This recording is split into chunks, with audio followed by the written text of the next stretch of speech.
Okay,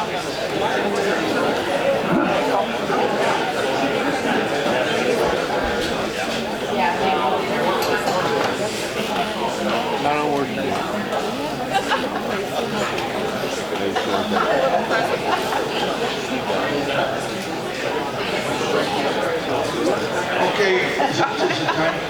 It is, yeah. Okay, we're going to start the meeting with a pledge of allegiance, and I don't see a flag here. Right there. I pledge allegiance to the flag of the United States of America and to the republic for which it stands, one nation, under God, indivisible, with liberty and justice for all. Robert Vera, do you want to say a prayer? Sure.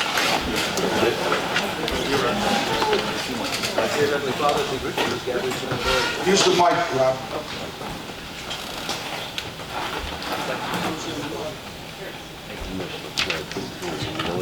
Dear Heavenly Father, thank you for this evening, Lord. Thank you for this opportunity to gather together as a community to discuss some important topics. Lord, allow us to be able to have great conversation and to be able to work through this.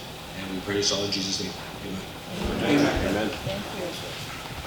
Okay, the first thing we're going to do is I'm going to talk a little bit about the history of this project and some of the reasons why it's even happening. And right now, our entire board from the township is against this project. We put in a legal objection at the township against this road being expanded like that. And I put in a legal objection as a resident of the township, because I live right off of 143rd also. I live in Derby Meadows. So there's two legal objections that were put in. The village, they just voted on the 24th of January, or they didn't vote, they came up with a consensus that they're against the road also. The mayor talked to me a little bit after December 5th and said she was against the expansion. But that's as far as it went with Homer Glen. That's why Homer Glen wasn't mentioned in this, because I can't put something out to the county saying that Homer Glen's board is in favor of something when they didn't vote on it until they didn't vote. I keep saying vote. They did a consensus on the 24th of January. So that's why they weren't on there. But they are now against doing the expansion also, which is very important. So this thing started back in 2008. But in reality, it probably started back in the 1990s. Because what goes on at the county board, they plan as much as 50 years ahead for a road. Now we have a committee called the Public Works and Transportation Committee. That committee looks at all the projects that are going to be going forward in the next year. Well, when we get it at the county board to vote on it, we take whatever the committee said, their recommendation, and we just go along with it. We don't look at each road. So some people ask me, well, why did you vote for this in July of 2023? And I said, because I didn't know what it was in July of 2023, because the county board members don't get the breakdown. So since we know there's a problem with the policy of how we do this, I'm the leader for the Republican side on the county board, and Judy Ogala is the chair of the county board, and I talked to her about rectifying this problem, because it happened now, and it's going to happen again and again, because we have a crappy policy. So I talked to her, and we kind of came up with an idea of making it that every 2 years, any project that's on the books will be a public hearing in the location where they're going to do the project. Because in 2008, when they were talking about it, some people moved in 2009 and sold their house to somebody that didn't know. And then somebody died and the kids got the house and they don't know. So in order to rectify this, the county board's going to have to change their policy to something where the residents are going to know step by step at a minimum of every 2 years what's happening. Now you won't get problems like that, because if there's going to be a public hearing for a road, you're going to see the county board from that district showing up. And then you're going to have someone that you can call up and say, hey, I don't like this. And they're going to be able to do something about it. Right away. It wouldn't get to this stage. If you guys knew that it was going to get to this stage 2 years ago, it wouldn't be here now, because you guys would have stormed the county board and said, no way in hell. And so that's what this meeting's about. Letting everybody speak that wants to. And the county board members, there's 2 other board members that are supposed to be here, but they're not. I don't know if they're going to be later. They're just not going to come. But Destiny Ortiz and Sherry Williams, they're part of this district also. And I don't see them. We have Annette Parker and Jim Richmond. And they're on the county board. And the idea was to get all the members of the county board in this room to hear the people that we represent. And I'm going to tell you why those other 2 might not be here.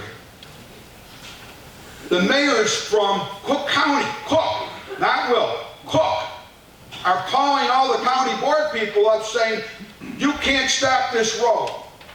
And they're demanding that we vote to do it. And you know what my answer, they didn't call me, because I tell them go to hell. Honest to God, I'm so pissed off at them. I represent the people here, not the people in Orland Park. The same with those people there. They represent us in Will County. We don't care about Cook County. Let them do all the stupid stuff they want, but leave us alone. So I want to have this board vote no and kill it. And it's probably the first time in the history of the county that we kill a road project. But there's always a first time. And I'm telling you right now, there's board members that are aggravated, like these 2. Because this shouldn't be happening here. So now, we're going on into 2012. That's when the first public hearing was. Mike Frizzalone is here in the audience somewhere, but he and me, or he and I, however you say it, were on the board. And we stopped the raised barrier medians on 143rd Street. At the time in 2012, guess what? That was the problem. There was only one warehouse. One. Now, 20, 30, how many warehouses are there when you go west? So that everything's changed. Now, if you're a truck driver like I was, I know, hey, I'm going to go down 355, get off at 143rd, and I'm going to go east. I can knock 15 to 20 miles off my route at the expense of Homer Township. And that's ridiculous. So that's why I'm against it, because it's going to hurt where we live. You're going to have truck traffic up and down that road. And if you live in any of those subdivisions going east from 355, try and get out of your subdivision without figuring a way to get to a red light. Just think about it. It ain't going to happen. I live east of Belt right off 143rd. That's why I could write a legal objection against it. There's only cars coming. And you know what? I don't feel comfortable pulling out and even making a right. I go drive around a couple blocks to get to the red light at Aldi so I don't have to get hit by a car because I misjudged something. Then there's people that have farm animals.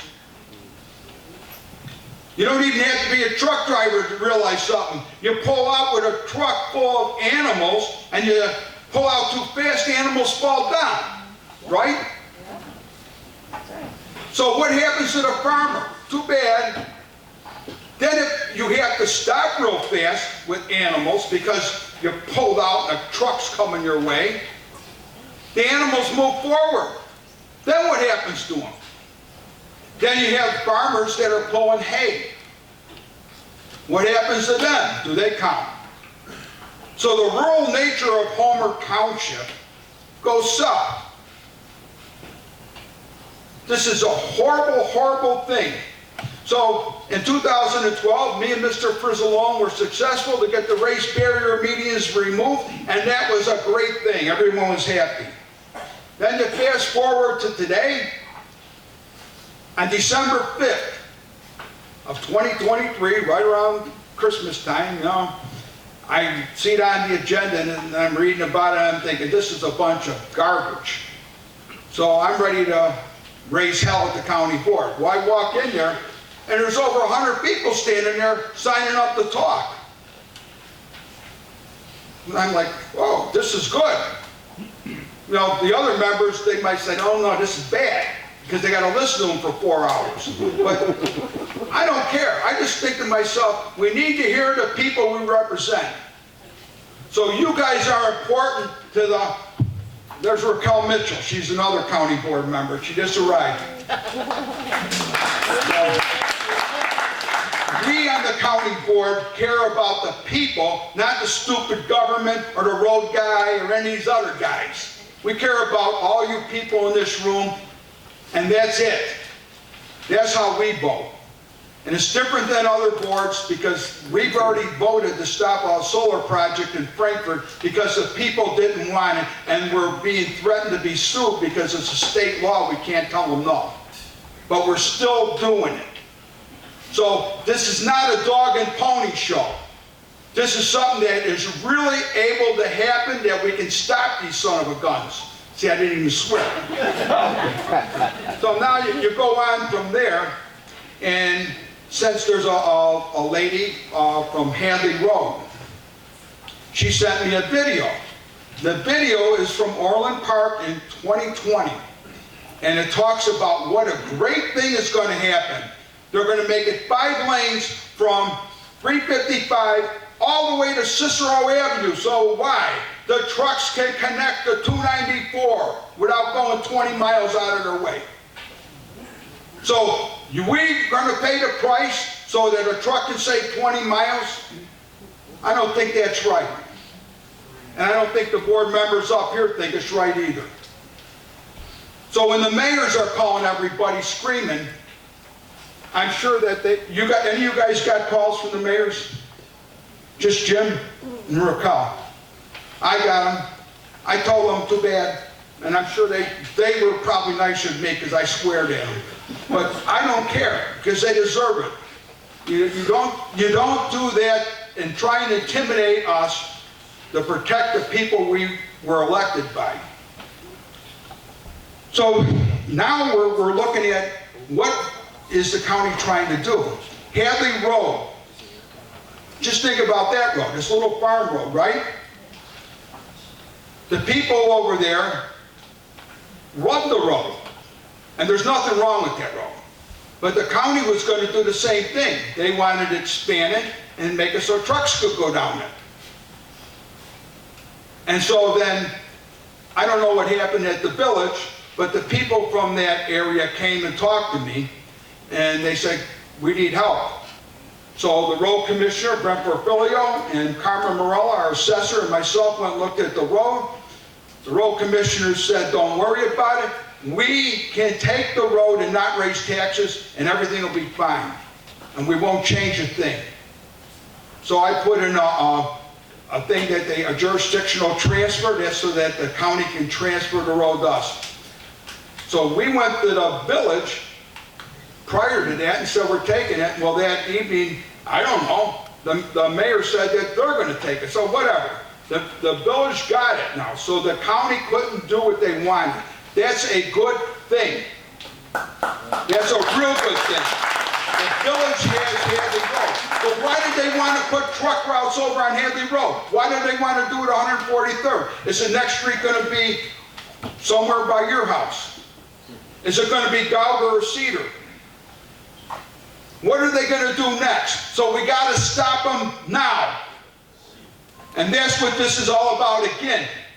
Thank you everybody for coming to this because it's really important. Really important. Because our town will get destroyed if we keep letting other people dictate what we get. So with that, I'm going to give it over to our clerk, Vicki Boson.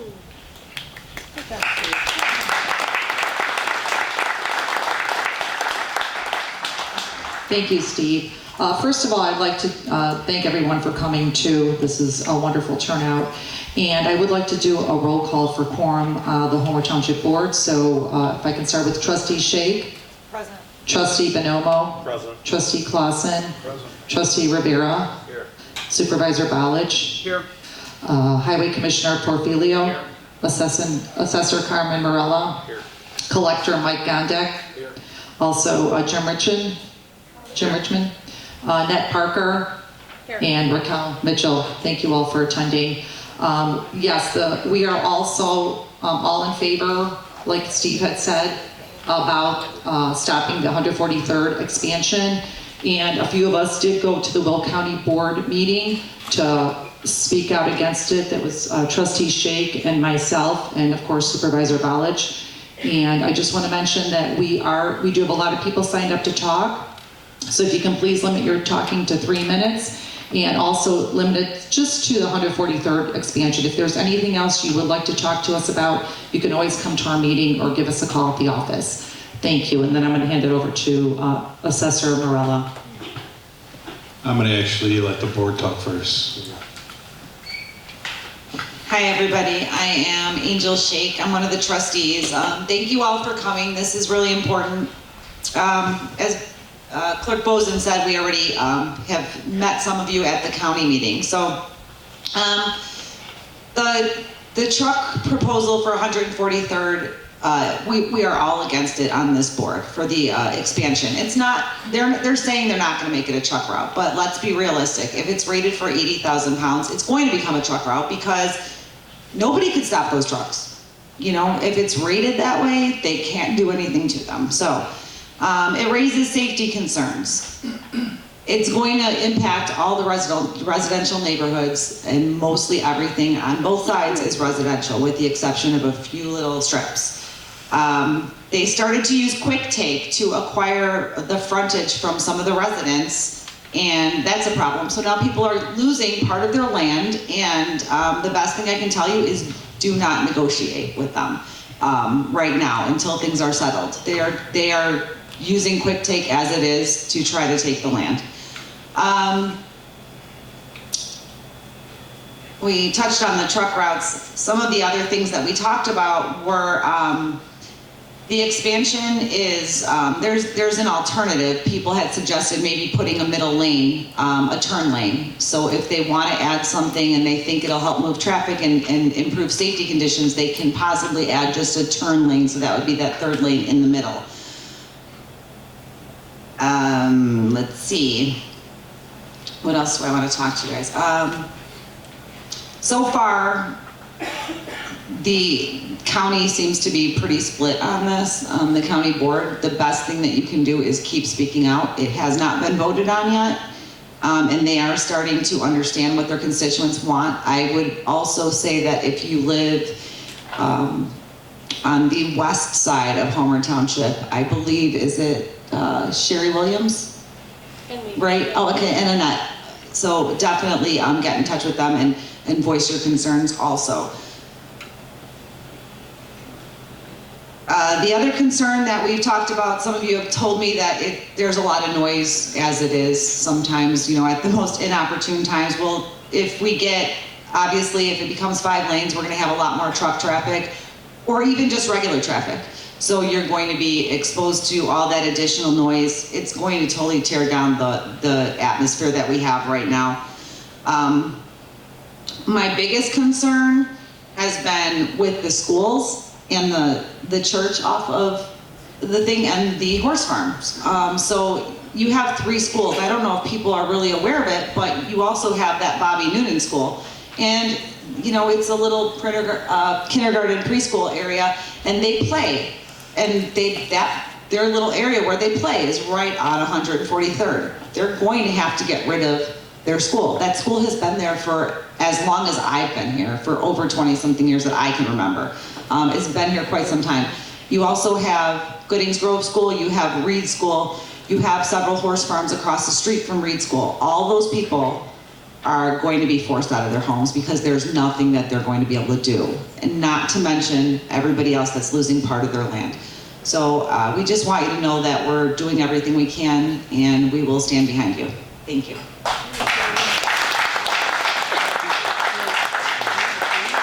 Good evening, everybody. My name is Michael Bonomo. I'm a Homer Township trustee, and I want to thank everybody for coming out tonight to voice their opinions on this issue. I'll start by saying, ladies and gentlemen, I want to draw your attention to an upcoming road widening project that's currently in the planning stages for our residential neighborhoods. The project involves expanding a road, cutting directly between our homes, schools, and church with only a small portion designated as non-residential. Several key considerations emerge. First, the proximity of homes to this widened road carries implications for property values. Potential noise disruption during construction and the loss of usable land for adjacent properties may lead to a decrease in property values. Traffic impact is another critical factor. While road widening projects aim to elevate congestion, the increased traffic flow may bring heightened noise, pollution, and congestion, affecting the appeal of properties along the widened road. Additionally, it is important to note that the increased traffic will also impact a horse farm across from Reed's School. Visual changes, including potential alterations to the neighborhood's character and removal of greenery, can further influence property values. Well-maintained and aesthetically pleasing neighborhoods tend to command higher property values. The project's effect on accessibility to schools and amenities, coupled with potential changes in zoning, regulations, or land use policies, can have broader implications for property values. As we navigate through these considerations, a thorough analysis of our community's specific context, along with the research and engagement with real estate experts, becomes paramount. Understanding how this road widening project may uniquely affect property values in our residential areas is essential for informed decision making. And one thing off of my notes I want to mention too is there's always a concern with traffic in our neighborhood. You go down 143rd, there's some flowers set up, I think it's by Cedar, a death, okay? With increased traffic, trucks especially, and I'm not questioning truck drivers, but the additional increase in traffic will lead to the potential of more accidents. That's factual. The other thing is our school children. You think about, whenever they do traffic studies, they usually negate school bus traffic. And when you think about the routes that our children have to take, 159th, 143rd, 151st, you know, you start cutting, you add trucks to those routes, again, you increase the potential of situations that you don't want to hear about. So I think we have to look at this very seriously and consider the town that we represent, which is Homer Glen and Homer Township, which we do. And we're looking out for ourselves, not just ourselves, but you think of neighboring communities as well. My family, when they come to our town, I don't want them affected by truck traffic that we were not able to stop. So with that being said, I'm proud of our board for standing up to this issue and for all the residents here that are here to fight it. And I would recommend getting the emails to every Will County board member that's not for this and send them an email and let them know your feelings on this issue. Thank you.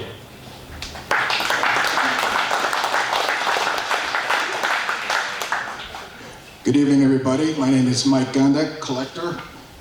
Steve Bolich asked me to read off the official objection that we filed with the Will County clerk so that you know exactly what we sent to them.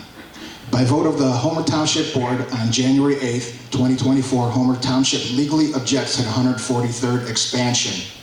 Number one, the project will have a negative impact on the environment, cutting down trees, water runoff issues, excessive noise, pollution. Removing the rural nature of the area are some of the environmental aspects that the township objects with. You know, people can have flooding problems in their basement if they don't do the water right, and they do that quite often. This project will cause a drastic increase in traffic. It will serve as a quick route rated for 80,000 pounds, attracting trucks as well as cars moving to Cook County from 355. Number three, the project is a huge safety issue to a large number of homes on 143rd that will have to pull out of their driveway directly into increased car and truck traffic. Number four, the project will have a negative impact on subdivisions that connect to 143rd, causing a similar problem as experienced by homes with driveways. Number 5, the project has no benefit for Homer Township. It only benefits Cook County. Number 6, the expansion on 143rd will cause property values to drop and take too much of the property owner's land, causing a loss of value. 115 properties are in court with either quick take or eminent domain forcing owners to sell. There are 3 schools on this route, with District 92 speaking against expansion on safety reasons already. And finally, number 7, the government needs to respect the overwhelming number of people who live there and are against this expansion on 143rd Street. There have been hundreds of people who sent emails, called, and came to speak with not one in favor of this project. I just want to finally speak from personal experience on this project. I read an article on Daily Southtown, and Will County Director of Transportation, Jeff Ronaldson, he believes that an accident that happened in 2022 on 143rd and Hillcrest, that could have been avoided if there were more lanes. And I want to say that nothing could be farther from the truth. That accident involved my personal friend, Joni Radoszewski, who is the Township trustee for Orland Park, and she's very upset, obviously, about the loss of her parents. And anyone who questions if multi-lanes are more safe, you could just walk out on Lakeshore Drive on an icy day and try it yourself. It's like really unreasonable that they said. It just shows how desperate they are to fool you into believing this project is good. You can go to the Katy, has 26 lanes in Texas, and that's been proven after they added all those lanes that actually caused more traffic. It's something called induced demand.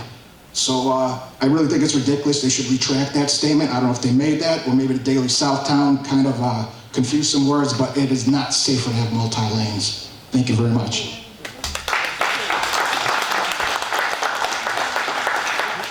Good evening, my name is Rob Rivera. I'm a Township trustee as well. I'm just going to talk as a commuter.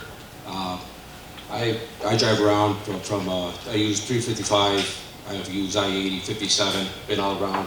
But my big question is 159th Street. We have this alternate route here of 159th from 355 all the way down to 57. It'll get us right onto 294. I just don't see a purpose in this. When you're traveling down to 355, if you're traveling from I-80 to I-55, it's almost impossible to keep your vehicle under the speed limit because it's so fast. So all these alternate routes at 355 to 80, either way, you're not wasting a whole lot of time, maybe 20 miles extra, but the time is going to be minimal. Shooting down I-80 from 355 down to 294, also a short route. Yeah, there's a little bit of traffic on the way in the afternoon time, but daytime's not a problem whatsoever. When you look at 159th Street, 159th, I mean, most of you guys have driven down this road, it's never backed up. I mean, we have plenty of room on 159th that we don't need to be looking at this 143rd Street project right now. So with that being said, I'll pass this on. Thank you. Thank you all for coming out tonight.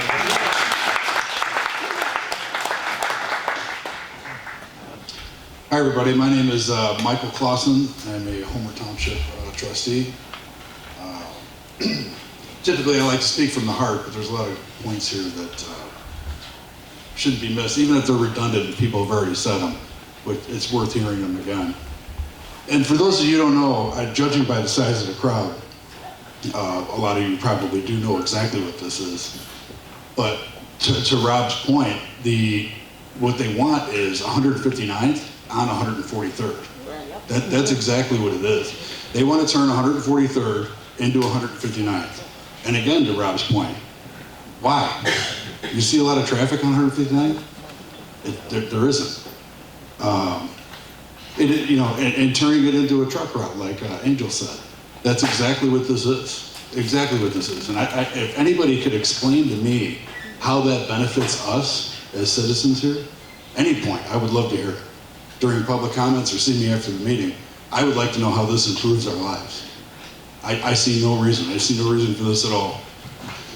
There are 115 properties in court right now to take portions of their property in court. I was shocked to hear that. Some of you may not know that either. Do not negotiate for the sale of your property right now. Wait until this is all over. Don't do that. There's going to be a meeting on February 15th at the Will County Board board meeting, February 15th. Please go to that. At the January 2nd Public Works Transportation meeting, the 143rd Street issue was pulled from the agenda. There was a disagreement as if it could even be discussed, despite people being told last month that there would be an up or down vote on January 2nd, and they pulled it off the agenda.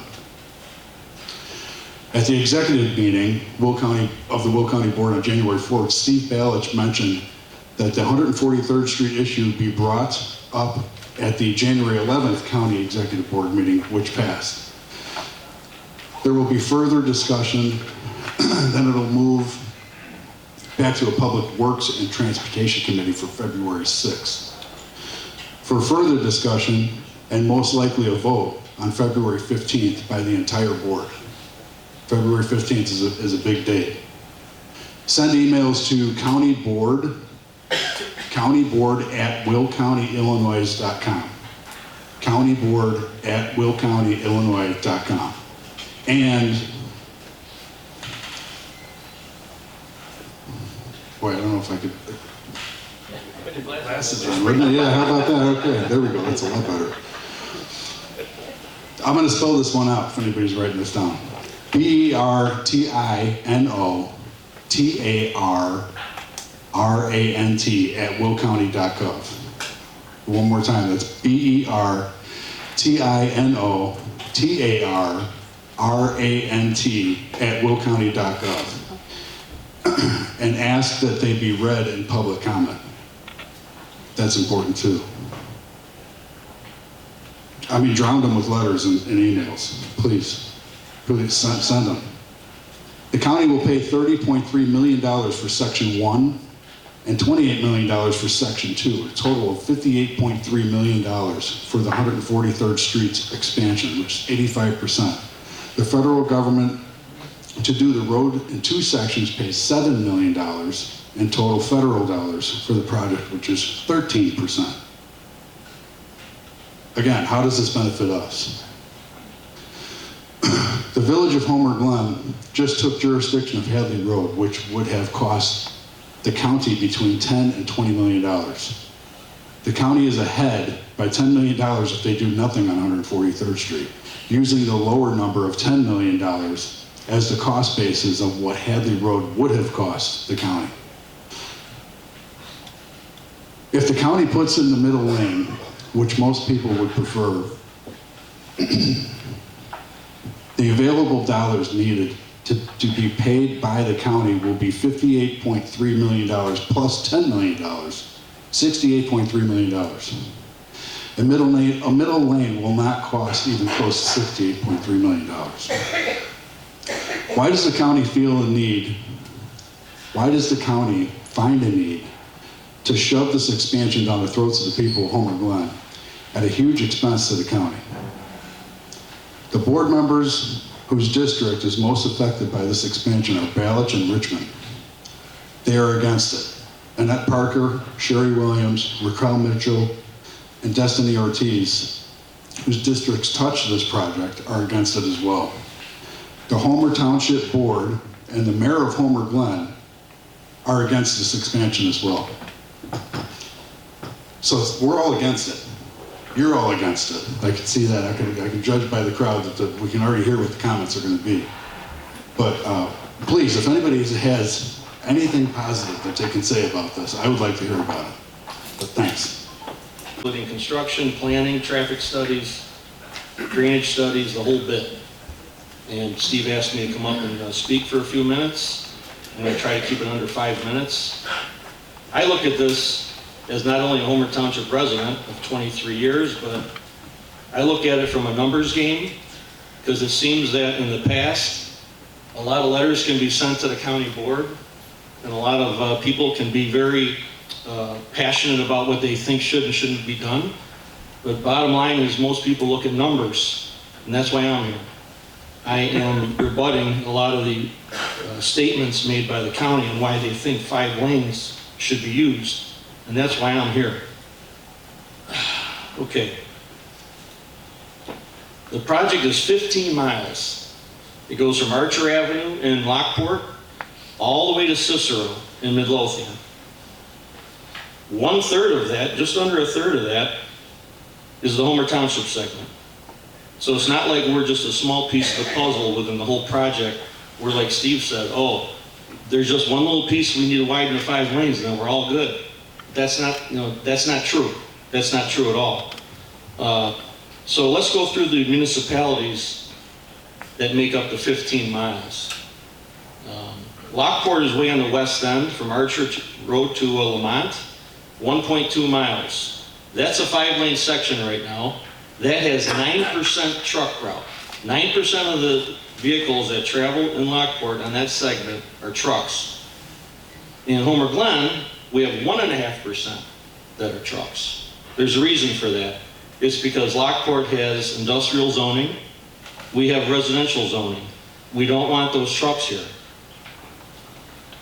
Orland Park, just to the east of us, they're commercial, mainly commercial. And you heard what Steve said. Their land use is completely different from Homer Glen on how they want to approach this and why they think they need 5 lanes and everything else. That's something that you need to be focused on is, and they only have 2.5 miles of the 15. And they're beating their chest saying, oh, you need to widen it, we control the destiny of this road. Cook County is generating traffic. We got to get from 294 over to 355. They got a lot of big mouths over there. But they only control 2.5 miles. I don't know who gave them the right to tell the other 12.5 miles that they want to do it their way, but we don't. And then way on the east end is Midlothian, 6.5 miles. Mostly forest preserve. Not a lot of residents are going to be losing right away. Not a lot of residents are going to be worried about noise or trucks or safety issues or anything else like that. Let's take a look at traffic capacity. I think that's probably the most important part of all of this. So on IDOT's website, I don't know if any of you ever go on there, they have ADT maps, daily traffic maps that show how many vehicles travel on their entire road network. And it includes county roads, it includes state roads, it includes local roads. And I think that's the first thing that I'd like to look at is the average daily traffic. So how many cars per hour per lane do you think a roadway can handle? Anybody want to guess? Ask the question again. How many cars per hour per lane can a roadway accept? Anybody? Any numbers? 2,000.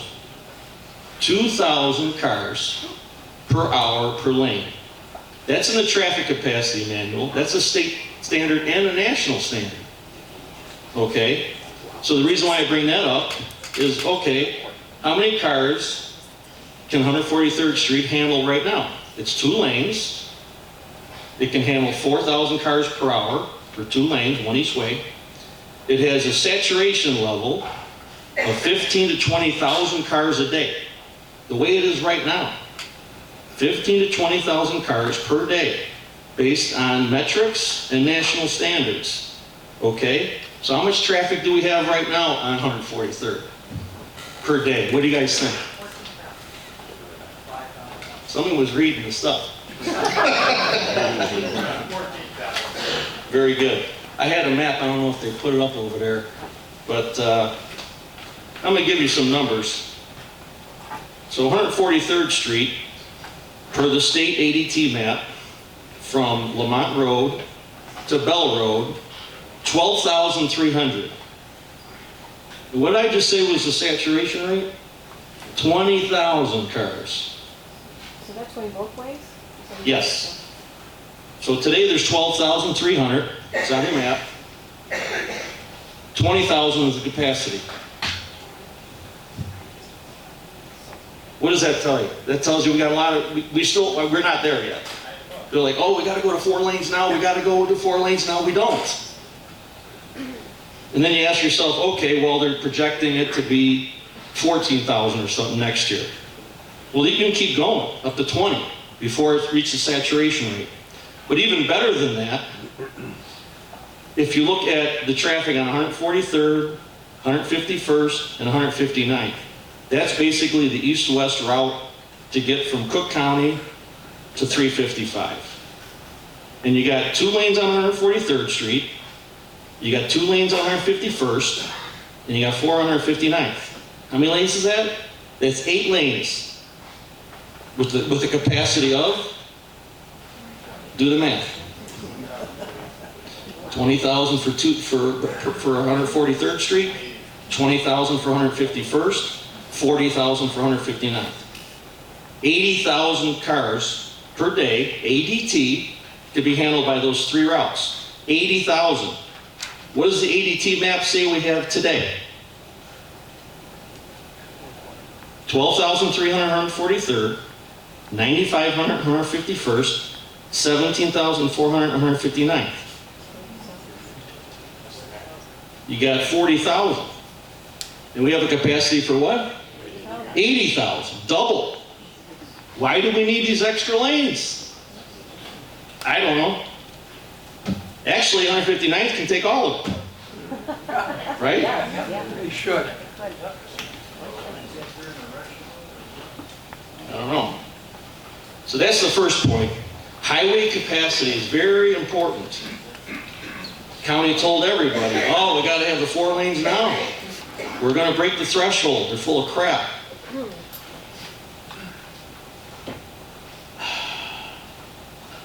Declassification of the road. Let's talk about that for a minute. 143rd is classified as a minor arterial. That's not the same as a Class 2 truck route. The only part of 143rd Street that's a Class 2 truck route is, guess where? Way in the west in Lockport. The 1 mile segment in Lockport from Archer to Lamont Road. And it's all industrial. It's right at 355. They can have that truck traffic. We don't want it. But that's the only piece that's a truck route of 143rd. They have not designated it east of Lamont Road. And until they do, we don't want the trucks. That's point number 2. I like that. All right, a couple more things.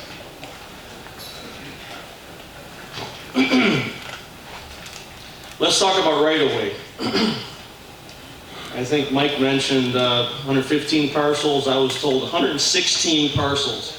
That's 116 property owners that the county has to negotiate with and purchase from all the residents along 143rd Street. 116. I don't know how many that they've closed the cases on. I don't know who in this room might have a case with them, but I would highly recommend you don't talk to them until a decision is made by the county board. How much land do they want to take? Well, from my perspective, I think the 3-lane section is something that I think we should push for, and I'll go through the reasons why in a minute. But if you look at what's there today, and if we put in a 3-lane section, we can still accommodate the 3-lane section without taking any right-of-way. The right-of-way acquisition exhibits that were in the county report show the right-of-way going from 100 feet to how many feet, you think? Any guesses? 165 feet. So they're taking an extra 65 feet of property in that corridor because they want to widen it to 5 lanes. That's a lot of impact. So for the 3-lane section, which I think is a fallback and the one that we should push for, because it's like a negotiating piece, I think. The 3-lane section only needs 16 feet of widening. The 5-lane that they want is 41 feet of widening. You're going from 28 feet today to 69 feet. That's just the pavement. Then outside of that, you got ditches, you got storm sewer, you got detention pipes, you got everything. Okay? So with the 3-lane, you have 23 feet of grass from the edge of the pavement to the right-of-way. With theirs, you only have 7 feet. So that's why they got to take land. So then they say, oh, and this was in a memo from Ronaldson, he did back in December, I think. He tried to quash all the things I'm talking about, saying that all the people that brought up public comments at the last October meeting, I think it was? November. He said that he looked into all these things, and he said he still thinks the 5-lane is what we need to do. I couldn't make that, but I wish I was there. So, first thing he said was we don't have capacity for it, and I just told you that he's full of crap on that. The second thing that I talked about was the availability of the right-of-way and not taking any. We do not have to take any right-of-way for the 3-lane section, period. That's a big cost savings, and it's a big stumbling block to getting to construction, because they can't start construction until all the right-of-way is taken and closed. So when you add pavement to a corridor, whenever you turn grass into pavement, guess what? You need detention, because what that does is it slows down the runoff from where it has to go, so there's no flooding.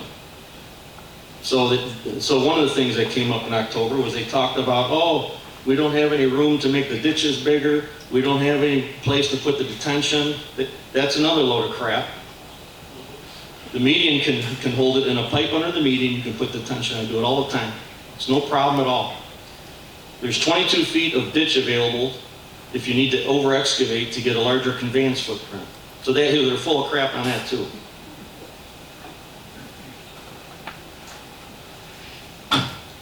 So 44 feet is the 3-lane. 69 feet is the 5-lane. No right-of-way takes, 3-lane is superior. Noise walls, I don't know if anybody talked about noise walls. 10-foot high noise walls. Who wants to look at that? Yeah.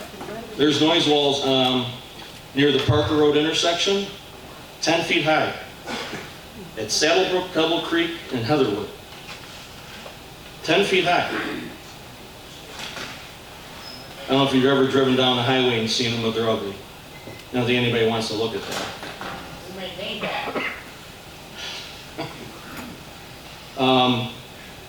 There was a couple of trustees that mentioned safety. And so the 3rd lane, it serves a lot of purposes. One of the purposes in terms of safety is emergency vehicles. They're always saying, oh, if it's a 2-lane roadway, how the hell is the fire engine or the ambulance going to get around everybody if it's clogged up? You got a center lane for that. It's wide open. No problems. If somebody gets a flat tire, where do they go? They go to the center lane. Right now they have nowhere to go. They just go to the next street and pull over. There's 102 driveways. 102 driveways within the Homer Township section of 143rd. That's how many people are trying to get out to work in the morning, or turning into the driveway at night coming home from work. And here again, if somebody is turning into their driveway coming from the opposite direction, there's rear end crashes and everything else. But if you have a center lane, guess what? You pull in the center lane, you wait for your gap, and you turn. No problems. So that conflicting movement, and them saying it's a safety issue, that's more a load of crap. So I covered emergency vehicle lanes, turning movements. Stopped vehicles, if somebody has a flat tire and can't get off the road or can't get into the, they can pull in the median and change their tire. That's something that you see all the time. Or if you see somebody that's waiting to pull into their driveway, if they're taking a right turn into their driveway, you can go around, use the center lane to go around them. It's just like a passing blister. So, there's a lot of advantages of a 3rd lane. Most of the reasons why we need a 3rd lane is why they want to go to 5 lanes. So I want to summarize everything. So, traffic capacity. What do you remember? 80,000 cars per day we have capacity for. And what's out there today? 40,000. Very important. Driveway access. and safety. We have a center lane now. That handles both of those items. Right-of-way takes, they go away. Noise walls, they go away. Cost savings, 45 to 50% cost savings. 3-lane versus 5-lane. That's a lot of dough. And then finally, the stuff they said about drainage and detention and that, it can be handled within the 3-lane section. And let's not forget, people also commented on the higher speeds. Even though it's posted 45 on 159th Street, how fast do people drive? 65, 70? You get passed up if you go 45. Like you're standing still, right? Think about that. So people now go 45 on 143rd Street. That's what's going to happen when they widen it. It's going to be a damn superhighway.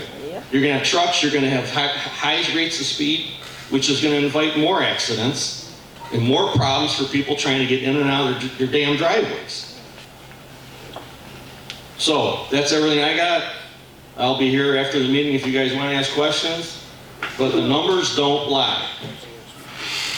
They say they lie. They say things on the county board. They say things in their memos, but they're not right. They're not right from my perspective.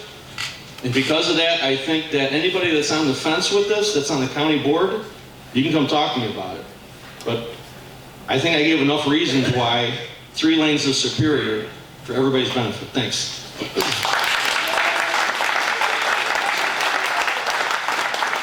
Mr. Portfolio is an expert, 35 years, and he's an award-winning engineer. So he knows what he's talking about. I just want to talk to the county. They're going to be next. Raquel Mitchell, Sherry Williams just arrived. Thank you, Sherry. Jim, Raquel, and Annette. They're all on the board, so that's one of the reasons they're here, so they can hear what everyone says and have comments. But you heard Portfolio talk, right? He's an expert. Here's an expert on taxes. He's an accountant, and he's our assessor, Carmen Morella. How you doing, everybody? Carmen Morella, Homer Township assessor, former village manager. So I got a lot of clout in this town, being here 42 years. I was born and raised here. I raised a family of 6 children here. I also have 6 grandchildren. I know what Homer Glen and Homer Township and Lockport is. I grew up in it. Do I want to see 143rd expanded? No. Why? Traffic. Truck traffic. I live on 143rd and Chicory Trail. Every morning I have to leave my house. It takes me 10 to 15 minutes just to get up. Sometimes I just go the back route just to make life easier on myself. You know, everybody here talks about property value. Property value today may not change. But what about in our future? What's our property value going to look like in the future? I can't tell you that. Nobody here can really tell you that. But I can tell you one thing, it's going to change. You know, 143rd Street is, and I tell people this all the time, is one of the most beautiful sections of Homer Glen we have. Just like the Hadley Road. The people that came out and fought about Hadley Road, we have the same thing there on 143rd. Anybody go through Spring Creek, Long Run, you know, my neighborhood. It's a gorgeous little neighborhood. And we just want to dump trucks on there so they can get to Crestwood and get on 294. We hear the trucks all day long just in my backyard. Now I got a forest and trees, but we hear it all day long. We don't want that. Nobody wants that. We have to concentrate on what we need in Homer Township. We built 159th to hold 40,000 cars. Let's keep it that way. 143rd, let's keep it rural. 159th was developed for our business corridor, and we can't even get anything done there. Our past administrations have not looked at any infrastructure for this village, in this township, at all, for any part. And here they want to sit there and put 5-lane highway in. For what?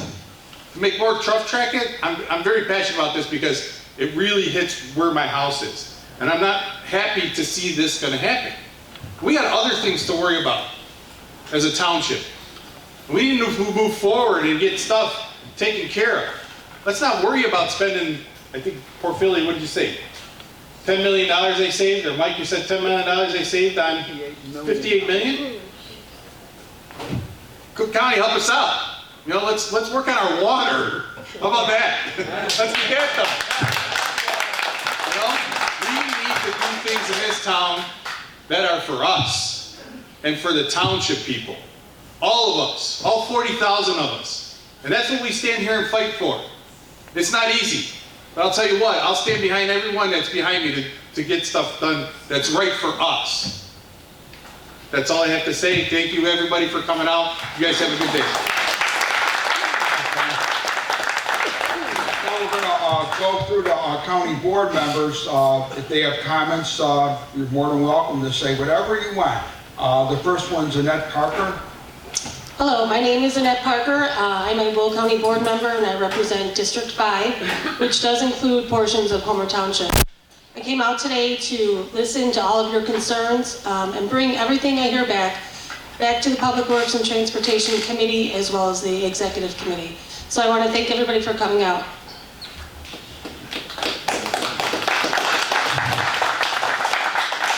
Good evening, everyone. My name's Jim Richmond.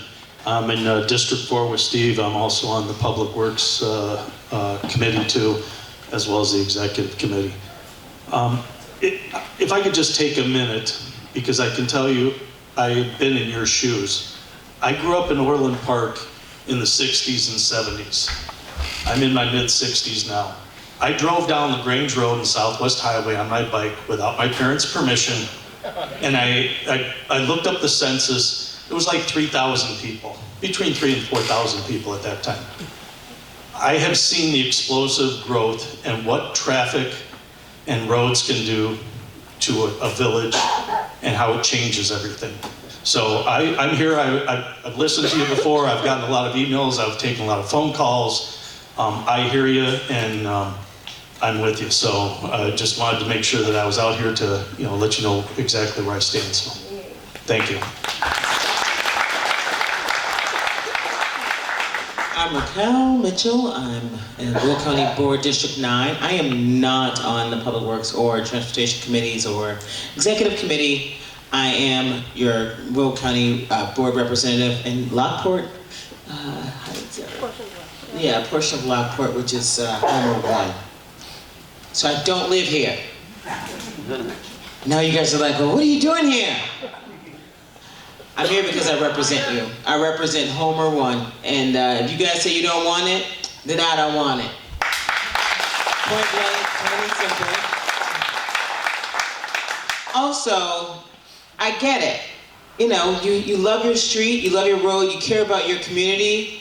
I live in a small portion of Bolingbrook that used to have a farm behind it. Now I have a new development behind it, and it's gonna be a really huge development, you guys. And even that small change just made me cringe, but I knew it would happen one day. But this is not what needs to happen in your community, and I understand that. I'm with you guys. If you don't want it, then we're gonna work our tails off to make that happen, okay? And that's it. Hello, everybody. I have to apologize for being late. I had another meeting I had to attend, so I didn't get a chance to hear a lot of what you have to say, although I'm sure my fellow board members will fill me in. My name is Sherry Williams. I am District 5 on the county board, and I am also on the Public Works and Transportation Committee as well as the Executive Committee.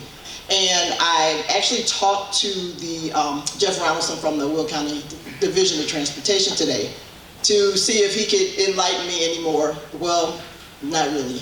So what he had to say, I understood what he had to say, I didn't necessarily agree with it. So I always remind everyone that I was elected by the people, so who am I supposed to listen to? It's the people. So that's what I plan to do. Hopefully we'll be able to be successful in what we do, but there are 22 of us on the board, so we have to keep that in mind too. But we do hear you, and we are trying to fight as well as we can for your position on this particular situation. So hopefully we'll be successful. I have one more thing. 1 second, Balach, hang on. All right, this is what I want to know. Is the whole room against building out the 143rd Street? The whole room? Okay, now listen, whole room. We're gonna be nice to these people. Be nice. Who's kind of on the fence and kind of for it? Who's for it? I was for it. Okay. For it. Speak And if on you it. wanted to block-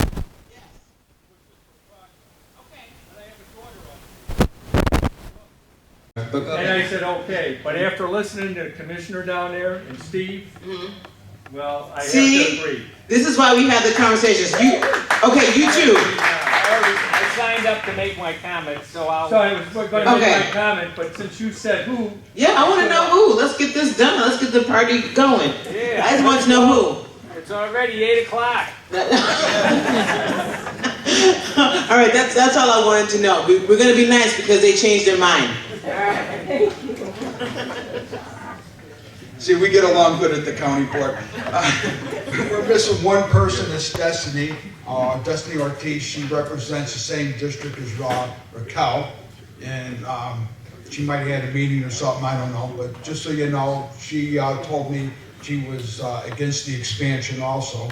And that's why I used her name in the mailers, because she said it was okay.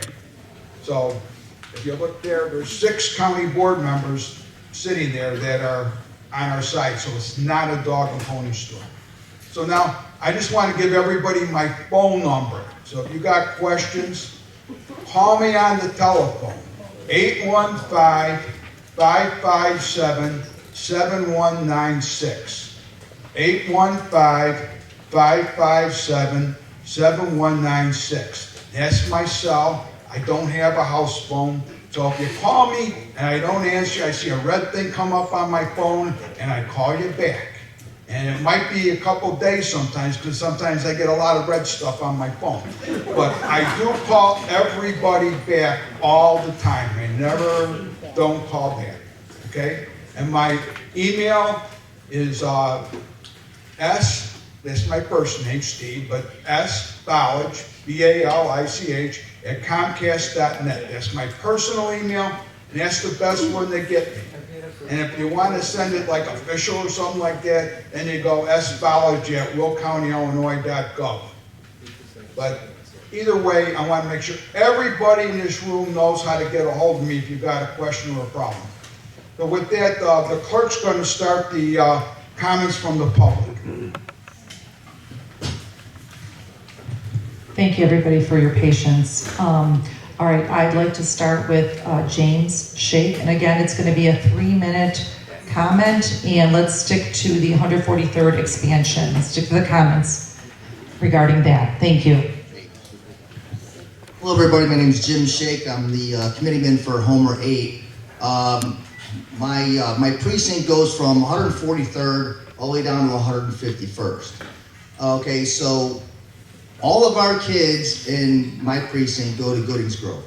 Everybody that I talk to in my precinct is against this expansion, and their number one issue is the safety of the kids, okay? Not only do you have to put, so we got Reed School, which is 92, and then Goodings Grove, which is 33C. So a lot of you are going to Goodings Grove too.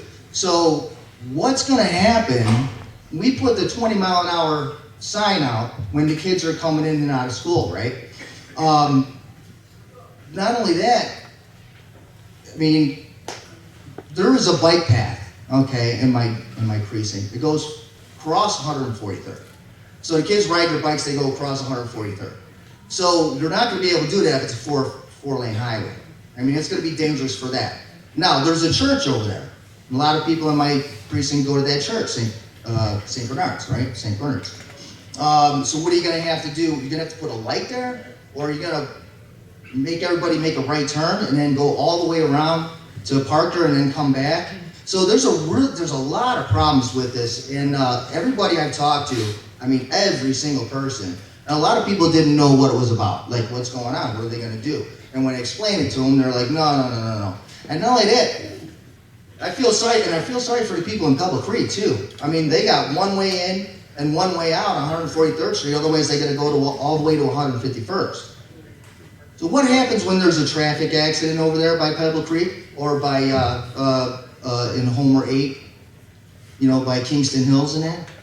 We had a traffic accident one time. I'm on a cul-de-sac, and I swear to God, it was like a parade coming down the street. One person made a wrong turn down the cul-de-sac, okay, and it was just a parade. And we got kids riding bikes and big wheels and stuff out there.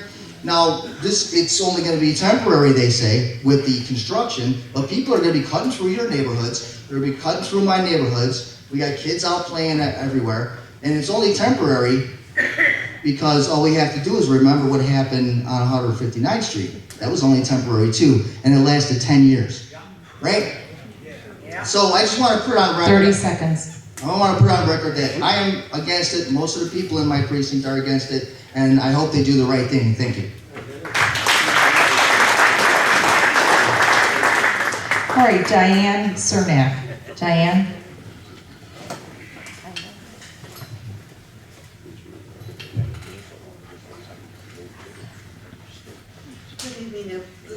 Good evening, everyone. I have been living here since 1960. And I'm very emotional about this. And anyway, I had saved these Homer Glen magazines that first came out. I've saved them every year because I knew someday I'd need these. And what it explains in here in more detail that I'm just going to briefly say is how the principles are, how the principles are for the planned area, the development, also with nature and native plants and wildlife. And that's my concern. Sorry. I'm so sorry. I didn't mean to do this. I get like this. Anyway, with the development through the village traffic sections, it says they would not jeopardize, any of the homes, residential areas. I wanted to know if that was a promise or a lie. I did have a lot of duplicate things that have already been said and addressed already. Basically, it was the traffic with the additional lanes. And I had on here in my notes that we were actually paying for a road to go to Orland Park. And I knew the highway would go straight there. And also, if you notice on 159th Street, you take that beautiful street, no complaints or anything, but it is actually a concrete and asphalt jungle. When you look down it, it's void of everything. Even if you were to plant trees in the center, like Orland Park has that, you look beyond that, and what you see is just concrete and pavement. It is dead. It's not alive. The other thing is, I do not agree with the 3 lanes, simply because you give them 1 extra lane, they're gonna want more.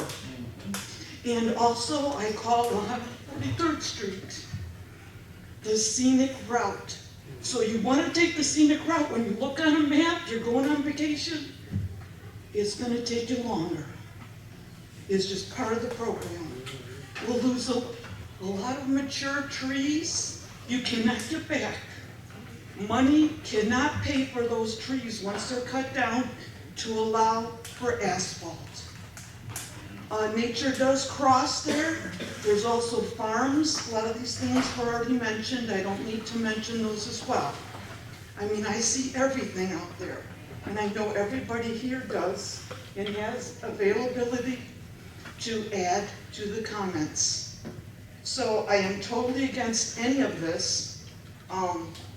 And I know everyone basically here is. I'm not trying to do an argument. But anyway, we will be paying the price if we cannot stop this. And like I said, I've saved every single one. The ones that came later got a lot thinner and got a lot more advertisement. But the promises that were in here, I knew someday we'd have a problem. Thank you, Diane. Thank you.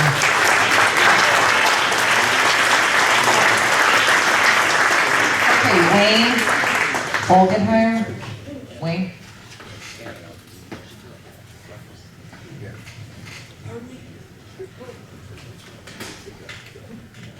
Hi, my name is Wayne Felgenhauer. I live on 143rd Street between Hillcrest and Cream Roads. Brent, thank you very much for the statistical analysis. I really appreciated that. Well, I'm against the truck route. However, I've heard a lot of misinformation that's been going on. For example, it's the village that designates that road whether or not it's going to be a truck route. Oh, and by the way, Steve, I talked to another board member today. You can say what you want, but it's the county board. And that person was on the county board too. And he told me, I'm not going to argue. as long as I'm getting distracted here for a minute, Steve, I've supported you for what, 12, 14 years that you've been our representative, my representative, and I'll still vote for you in the next election. But the point I want to make is that I live right on 143rd. I've been there for 40 years. I've stopped counting the number of accidents that have happened in that short area of where I live, which is going east and west from my house, which is about 600 yards. There's at least a half a dozen accidents that are happening there. Now, I thought maybe if you have a 5-lane highway, that may take care of the traffic, but I know that's not going to work. I like what Brent brought up about the middle lane. And the reason why I'm saying that is somebody mentioned, when you pull out in the morning, I have to count 7 seconds between the last time I see the car going west to east, so I don't get rear-ended. And I'm right across the street from your farm. And I know you've got the same issue. So, yeah, we don't need a truck route, but we do need something to stop, to cut down on the traffic. I mean, it's horrific. Somebody said, they're traveling 65, 70 miles an hour going down that road. Yeah, I see it. And then that one couple that 30 seconds, Wayne. That was killed.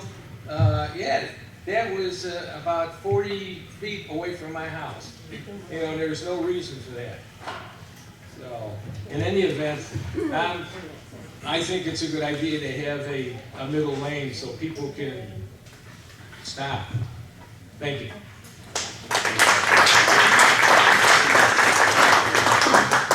Okay, Christy Nasser.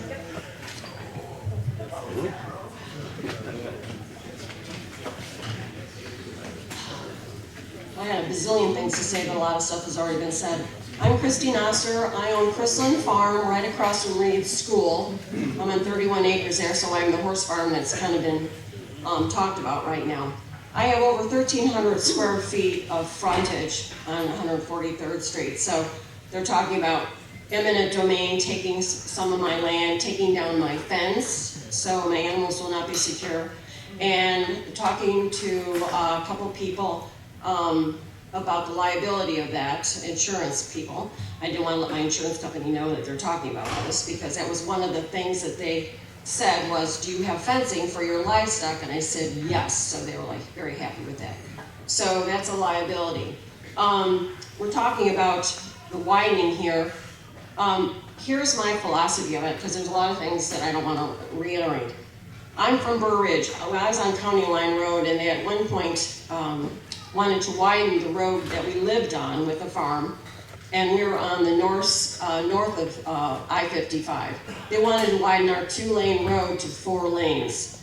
We fought it all along from Plainfield Road north going into Hinsdale.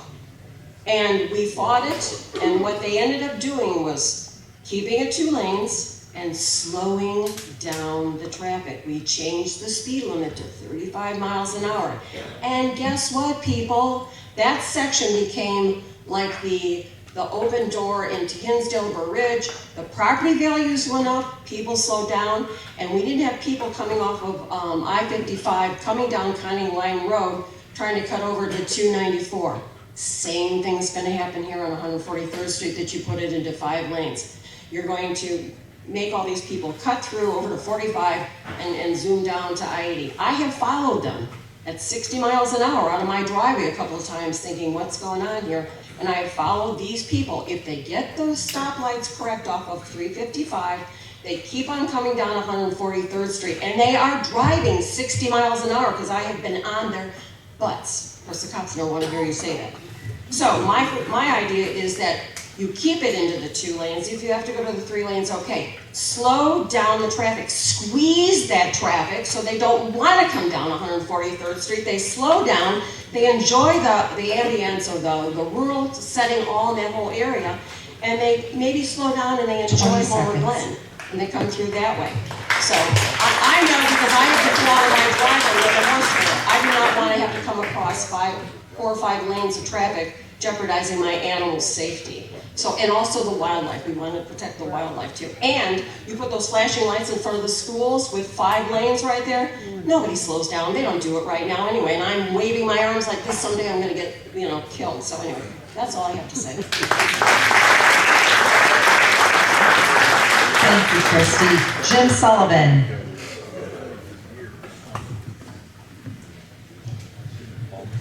After Jim will be Mary Ann Bozen. So Mary Ann, if you want to start coming up this way. Yeah, it's a long walk.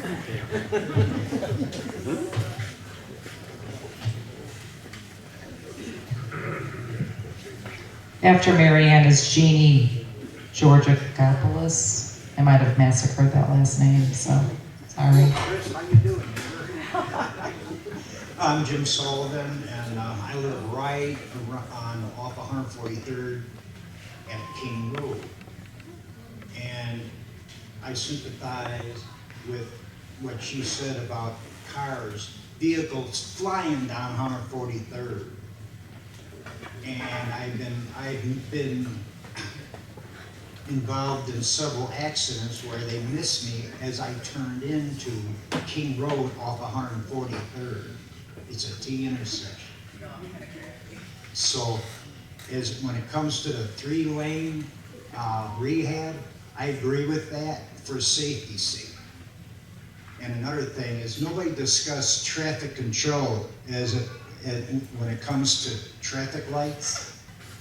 If you can't slow them down with a speed limit sign, try to slow them down with traffic control devices, like around Cream Road, King Road, and Reed School. It's hazardous over there. They fly through there, and it's difficult for a lot of people, especially on the west side. It's like a speedway through there. And the only thing that stops them is the speedway at Vermont Road.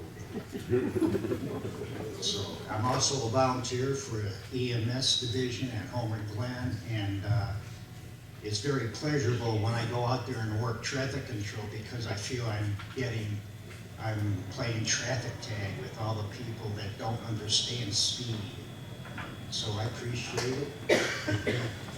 And have a nice day.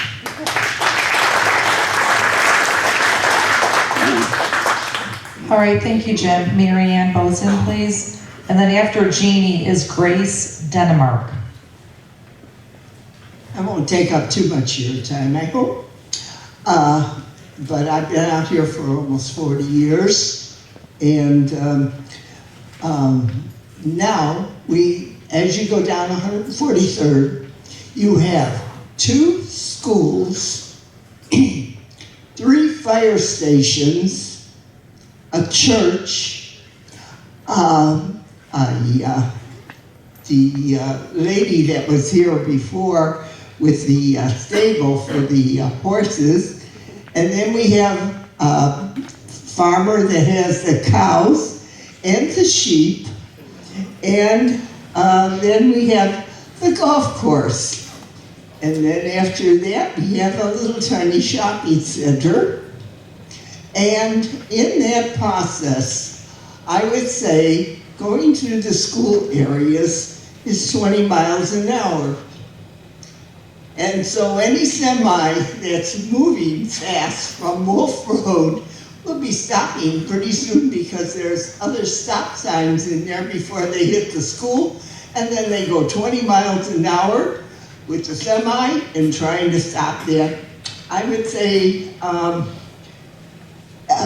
building even more the third lane down 143rd is really just maybe something by the entrances if there was anything else. Other than that,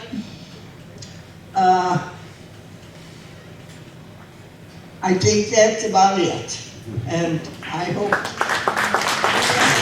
our situation. Thank you, Mary Ann. Okay, we have Jeannie Georgopoulos. I think I got it that time, huh, Jeannie? Georgopoulos, I was close.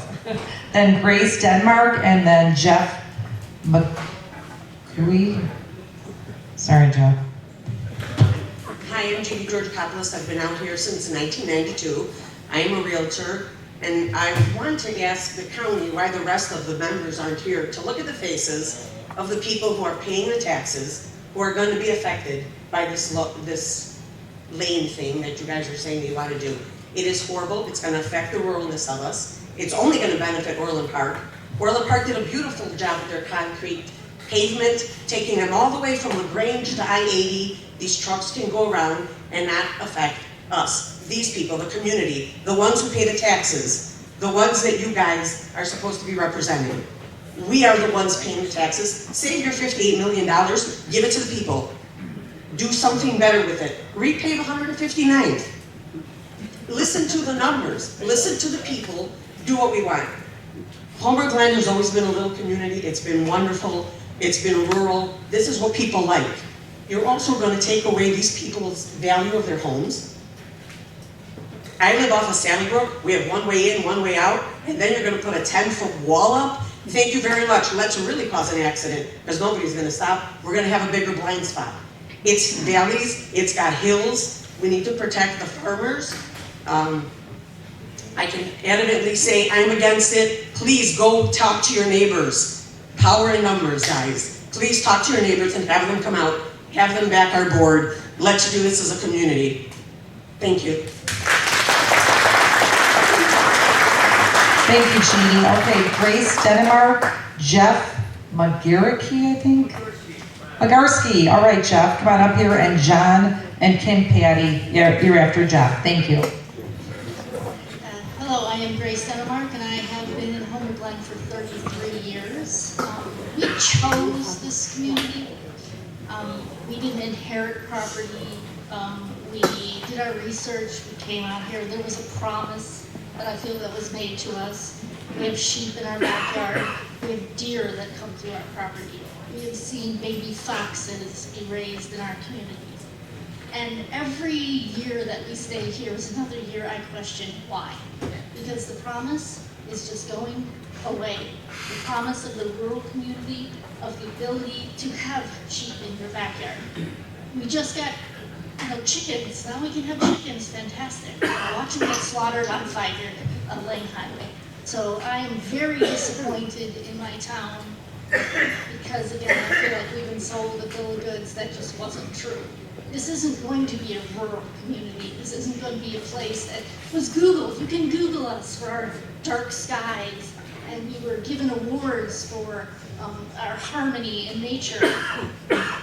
And it just seems that, well, as long as a 5-lane highway benefits Orland Park, because we all know how well Orland Park's doing right now. So let's be the next in line to follow in their footsteps. Thank you.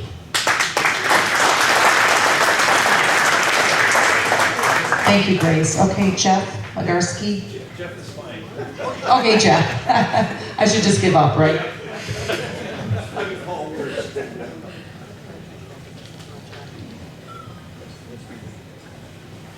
Yeah, my name is Jeff, and I'm kind of a newbie here amongst everybody else here. I've only been out here for 10 years. I'm a city slicker.